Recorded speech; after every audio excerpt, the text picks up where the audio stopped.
자, 오늘 하나님의 말씀은 구약성경 에스더서 3장 5절에서 6절까지의 말씀입니다. 구약성경 3장 5절로 6절까지의 말씀.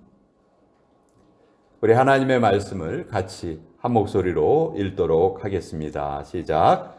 하만이 모르드게가 무릎을 꿇지도 아니하고 절하지도 아니함을 보고 매우 노하더니 그들이 모르드게의 민족을 하만에게 알림으로 하만이 모르드게만 죽이는 것이 부족하다고 생각하고 아하수에로의 온 나라에 있는 유다인 곧 모르드게의 민족을 다 멸하고자 하더라. 하나님의 말씀입니다. 아멘. 그 중에 제일은 사랑이라. 정말 우리가 꼭 기억해야 되는 귀한 말씀이었습니다. 빨리 그 마스크를 벗고 이렇게 찬양하실 수 있는 날이 빨리 왔으면 좋겠습니다. 자, 우리 잠깐 기도하겠습니다. 아버지, 오늘 이 시간 사람의 말과 생각이 아닌 하늘의 지혜만이 선포되는 시간 되게 하여 주옵소서. 우리의 단단해진 마음의 굳은 살을 다 도려내 주시고 그 자리를 은혜의 말씀으로 채워주시되 풍성히 채워 주시옵소서. 예수님의 이름으로 기도합니다. 아멘. 우리 최근에는 에스더서를 매주 한 장씩 살펴보고 있습니다. 우리 지난주에 2장을 살펴봤죠. 자, 에스더서를 보면 1장과 2장 모르드게와 에스더 두 사람의 이야기가 아주 잘 풀려옵니다. 에스더는 페르시아 제국의 왕비가 되었고요. 또 모르드게는 그 왕의 목숨을 구해내는 아주 큰 공을 세웠죠. 그런데 이제 3장이 시작되면서부터 위기가 이제 닥쳐옵니다. 이걸 보면 인생의 위기와 고난은 정말 누구에게나 예외가 없다는 것 다시 한번 깨닫게 됩니다. 그 위기의 원인은 아각 사람 하만이 등장하기 때문입니다. 하만은 아하수에로 왕의 신하였는데 이 아하수에로 왕이 하만의 지위를 모든 다른 신하보다 더 높여줍니다. 그리고 누구나 다 하만에게 절을 해라 이렇게 명령을 했어요. 그러니까 하만이 제국의 2인자가 된 거예요. 황제 말고는 제일 높은 사람이 된 겁니다. 그런데 모르드게가 이 하만에게 절을 하지 않았어요. 이것이 이제 모든 위기의 출발점이 됩니다. 자, 모르드게는 왜 하만에게 절을 하지 않았을까요? 자기가 왕의 목숨을 구해줬잖아요. 그리고 또 그 왕이 지금 내린 명령이잖아요. 그렇죠? 그런데 왜 왕의 명령을 듣지 않았을까? 여러 가지 이유가 있는데요. 첫째는 이 하만의 출신 때문입니다. 1절에 보면 하만의 출신이 아각 사람 함무다다의 아들이다 이렇게 적혀 있어요. 즉 아각 사람입니다. 아각 사람. 그건 아각이 누구냐? 아각은 아말렉 족속의 왕이었어요. 이 아각에 대한 이야기를 알려면 조금 역사를 거슬러 올라가야 되는데, 여러분 이스라엘의 초대 왕이 누구냐 하면 사울 왕이에요. 그렇죠? 사울 왕.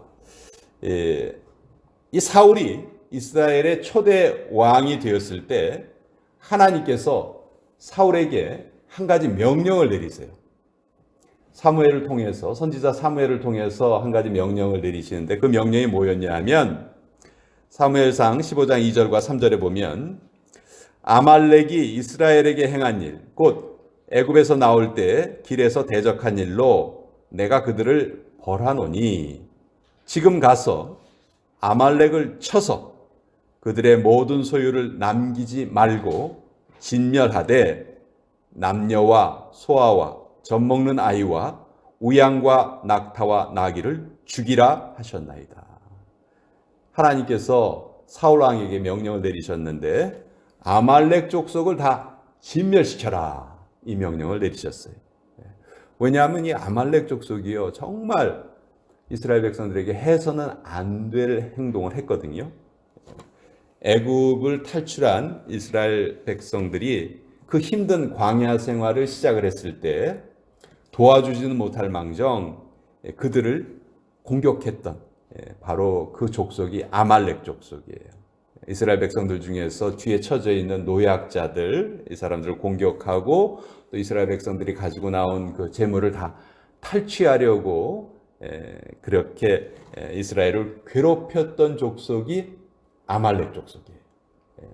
그래서 하나님께서 이 이스라엘 백성들을 광야로 이제 나오게 하셨는데 아말렉 족속이 이렇게 공격을 하니까 이 일에 대해서 하나님이 너무너무 진노하셨어요.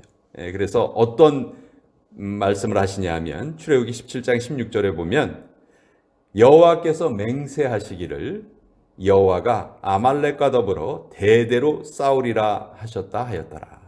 하나님이 맹세하세요. 내가 이 아말렉 족속과 대대로 싸우겠다. 이렇게 하나님이 이렇게 맹세를 하신 거예요.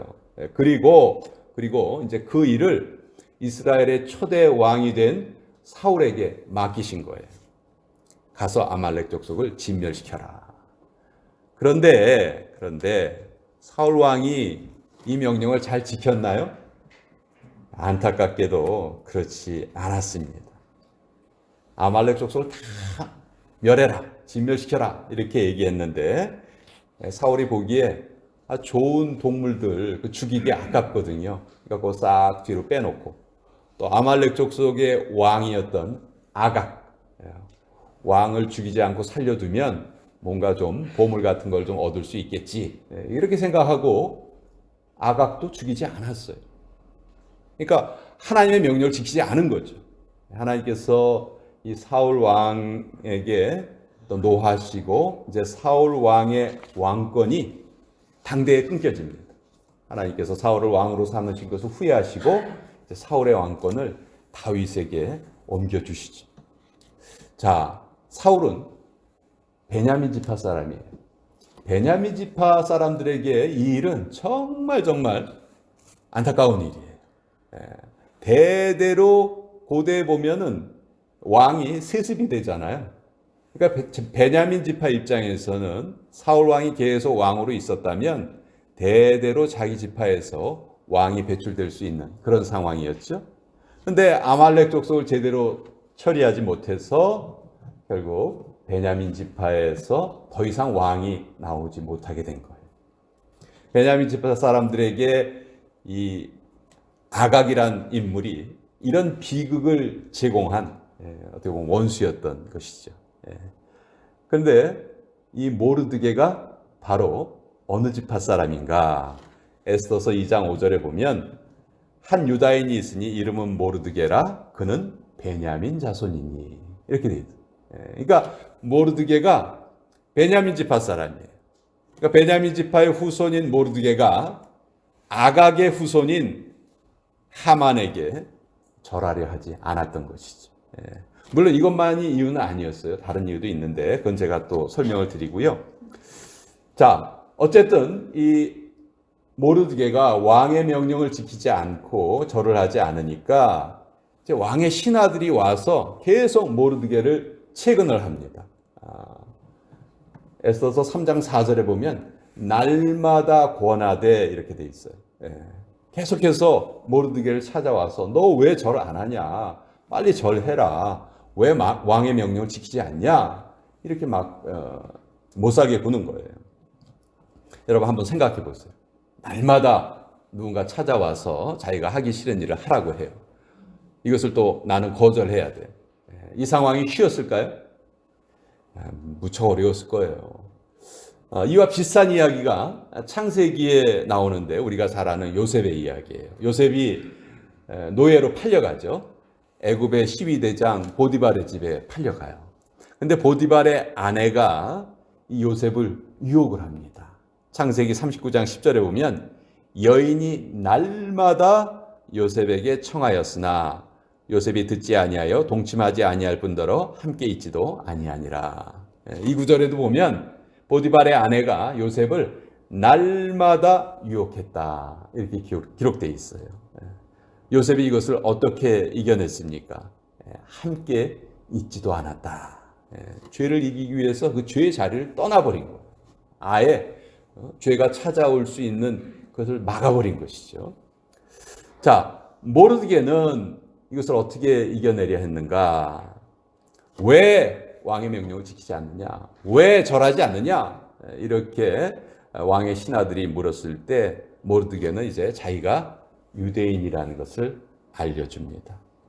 3장 4절에 보면 날마다 권하되 모르드게가 듣지 아니하고 자기는 유다인임을 알렸더니, 자, 여기 보면 모르드게가 자기의 정체성을 아주 잘 알고 있죠.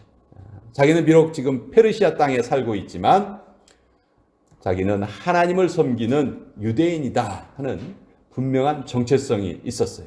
그래서 하만에게 절하려 하지 않았습니다. 유대인에게 경배의 대상은 오직 만왕의 왕이신 여호와 하나님 한 분뿐이시거든요.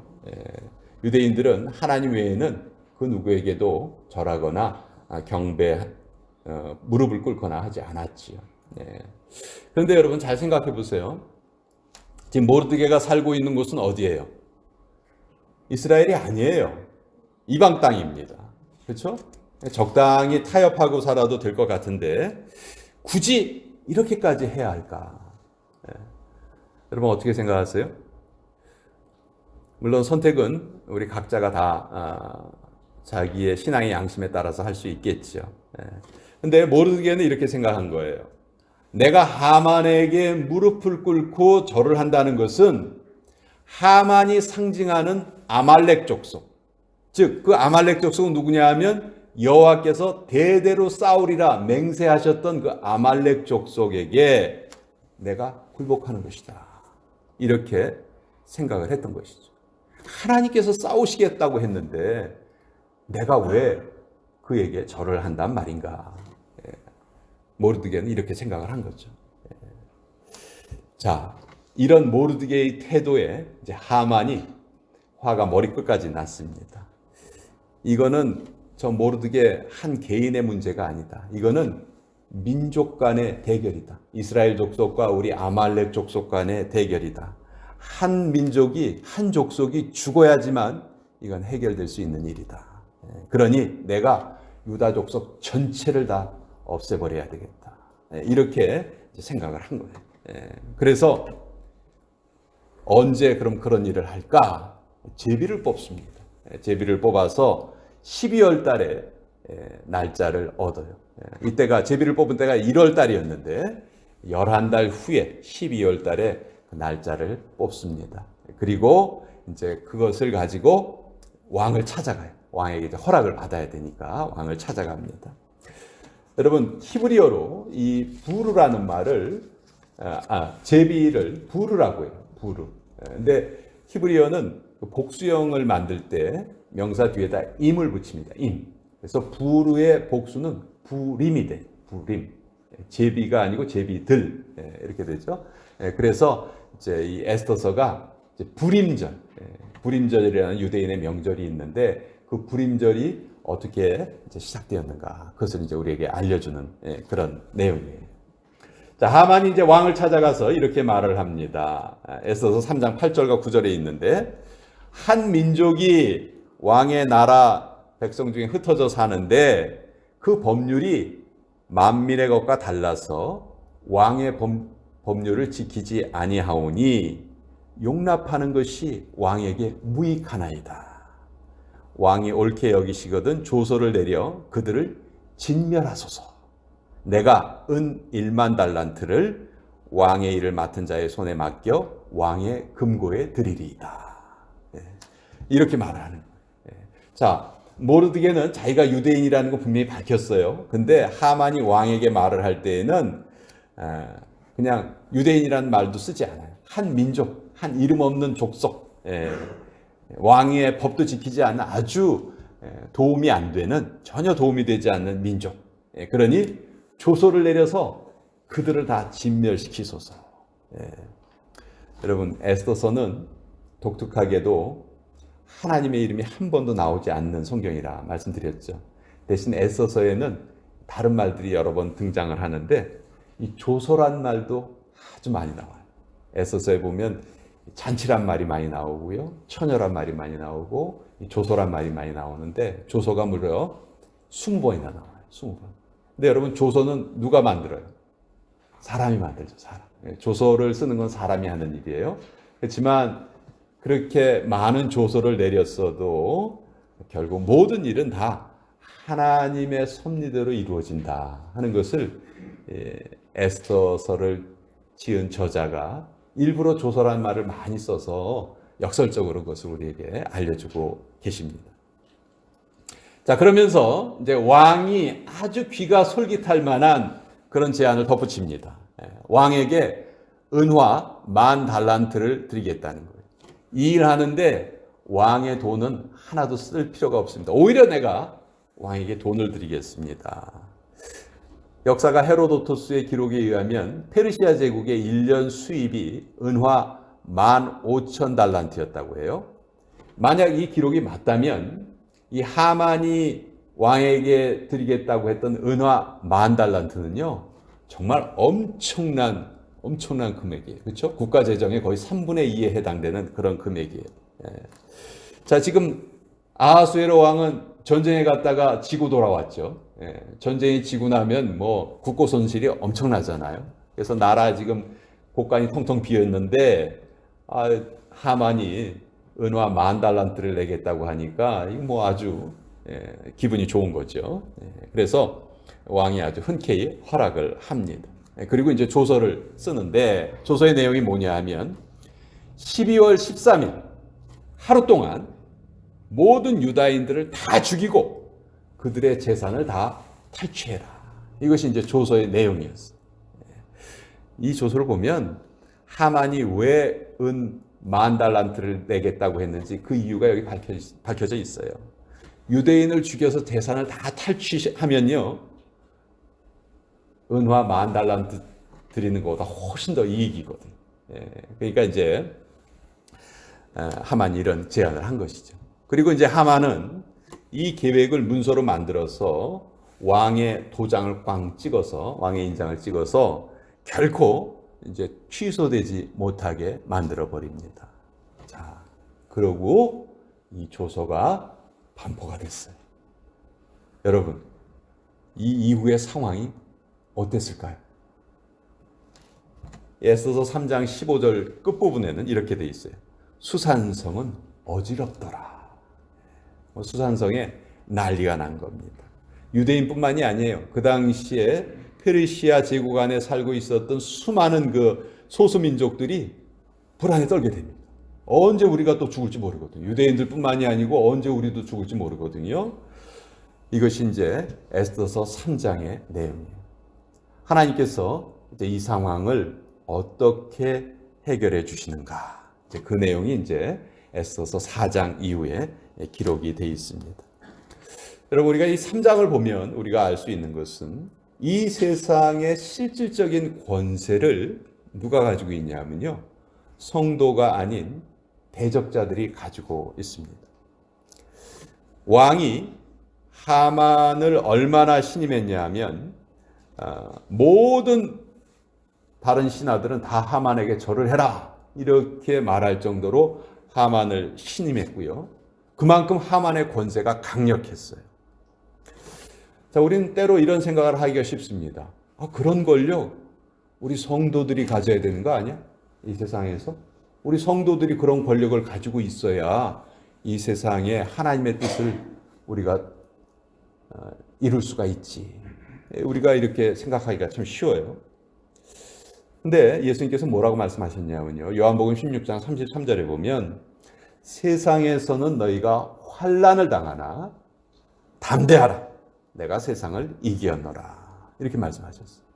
그러니까 하나님의 뜻의 일반적인 뜻은 뭐냐면요, 물론 특별한 상황도 있지만 일반적인 상황은 뭐냐면, 일반적인 뜻은 우리 성도들이 이 세상의 높은 지위를 가지고 있는 것이 아니고 세상의 강한 자가 하나님의 백성들을 아무리 힘들게 하려 해도 그 하나님의 백성들은 안전하게 지켜진다.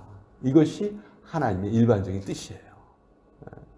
무슨 말이냐면 비록 힘은 세상에 가지고 있지만 그 힘이 성도들을 절대로 좌우하지 못한다는 것.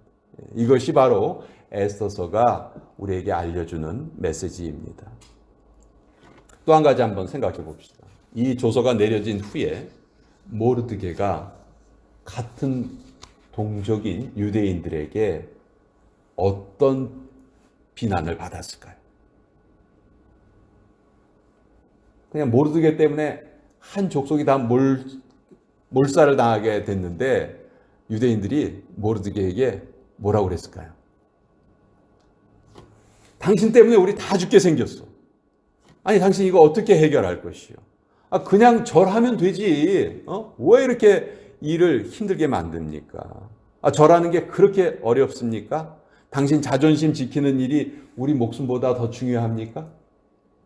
나는 살 만큼 살았으니까 괜찮습니다. 이제 내 애는 왜 죽어야 됩니까? 내 애가 무슨 죄가 있습니까?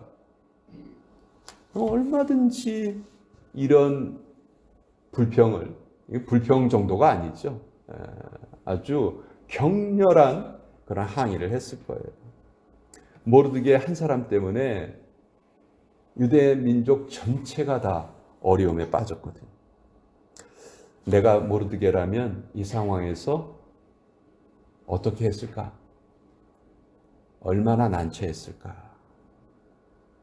여러분, 우리 성도들의 신앙을 굴복시킬 때 사탄이 가장 잘 쓰는 수법 중에 하나가 나 때문에 타인이 피해를 받게 만드는 거예요. 일본이 한국을 지배할 때 신사참배를 강요했죠. 이것에 동조하지 않는 사람들을 본인만 고문한 것이 아니고 그 가족들을 죽이겠다고 협박을 했습니다. 그렇지만 이 시험을 이겨낸 분들이 참 많죠. 여러분, 은혜는 갈등을 만들어내요. Grace creates tensions. 우리가 하나님의 말씀을 지키려 할 때 늘 우리의 삶에 갈등이 찾아옵니다. 그렇지만 내 결정이 영적인 전쟁에 관한 결정이고 내가 말씀에 따라서 올바른 결정을 했다면 그 이후의 일은 다 하나님께 맡겨드려야 됩니다. 그것이 우리가 택할 수 있는 최선의 길이에요. 히틀러가 독일의 최고 권력을 가졌을 때요, 독일의 교회에서 목사들이 나치 제복을 입고 히틀러를 찬양하는 노래를 불렀어요. 역사적인 사실입니다. 교회에서 그런 일이 벌어졌어요. 근데 히틀러가요, 그런 교회를 좋아했느냐? 교회를 경멸하고 조롱했습니다. 우리 이렇게 생각하기 쉽죠? 이 세상에서 우리 목숨보다 중요한 게 뭐가 있습니까? 살기 위해서 우리가 못할 게 뭐가 있습니까? 우리가 살아있어야 훗날을 기약할 수 있는 것이지 지금 개죽음을 당한다면 그게 무슨 소용이 있습니까? 우리 이렇게 생각하기 쉬워요. 물론 그것도 개인이 내릴 수 있는 선택이에요. 그렇지만 모르드게는 그 선택을 하진 않았어요. 저는 모르드게가 아하수에로 왕에게는 무릎을 꿇었을 것이라고 생각해요. 왜냐하면 나중에 모르드게가 총리 대신이 돼요. 제2인자가 되거든요. 2인자가 된다는 것은 1인자에게 무릎을 꿇었기 때문에 가능한 거예요. 왕에게도 무릎을 꿇지 않았다면 총리 대신이 될 수가 없죠. 그런데 왜 하만에게는 무릎을 꿇지 않았을까? 그것이 바로 우상 숭배였기 때문이다. 하만은 자신을 우상화시켰습니다. 그래서 모르드게는 하만에게는 무릎을 꿇지 않았던 것이죠. 이제 하나님께서 이 위기를 극복해 주시기 위해서 4장에 드디어 에스더를 들어서 사용하게 되세요. 우리 다음 주에는 4장의 내용을 같이 또 살펴보도록 하겠습니다. 우리 같이 기도하겠습니다.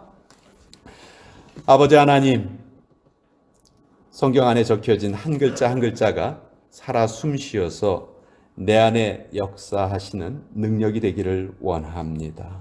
수천 년의 시간과 또 수천 킬로미터라는 공간을 뛰어넘어서 오늘 내 삶에 하나님의 살아있는 말씀이 나타나게 하여 주시옵소서. 어떤 어려운 일이 있다 할지라도 하나님께서는 하나님의 백성을 반드시 지켜주신다는 그 믿음이 늘 우리의 삶을 이끌어가게 하여 주시옵소서. 예수님의 이름으로 기도합니다. 아멘.